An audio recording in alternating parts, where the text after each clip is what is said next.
It's a Thanksgiving Day tradition for U.S. President Joe Biden, delivering handshakes and home-cooked meals to firefighters.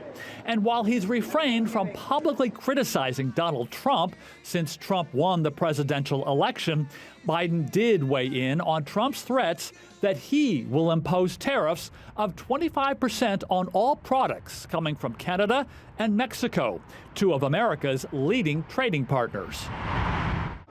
I hope he rethinks it. I think it's a counterproductive thing to do. We're surrounded by the Pacific Ocean, the Atlantic Ocean, and two allies, Mexico and Canada. And the last thing we need to do is begin to screw up those relationships. Trump has often threatened tariffs, sometimes as a bluff, a negotiating tactic. But he says it's a way to crack down on what he calls unfair pricing practices with Canada and Mexico, and as a crackdown on illegal drugs and immigration, particularly coming through Mexico.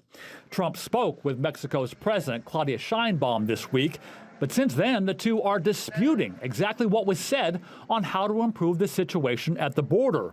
Some economists argue the tariffs would wreck global trade and bring higher prices for American consumers, which is something that drove many people to vote for Trump in the first place.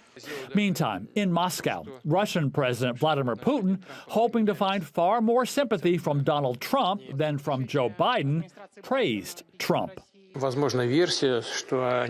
possible that the current administration wants to create difficulties for the future administration. That is also a possibility. But as in my view of the newly elected president, he's a quite clever and experienced man. I think he will find a solution, given that he has tackled such a challenge as reclaiming the White House. As for Trump, he carried out a Thanksgiving Day tradition as well, posting on social media a sarcastic, angry, late-night message wishing a happy holiday to, quote, the radical left lunatics who have worked so hard to destroy our country.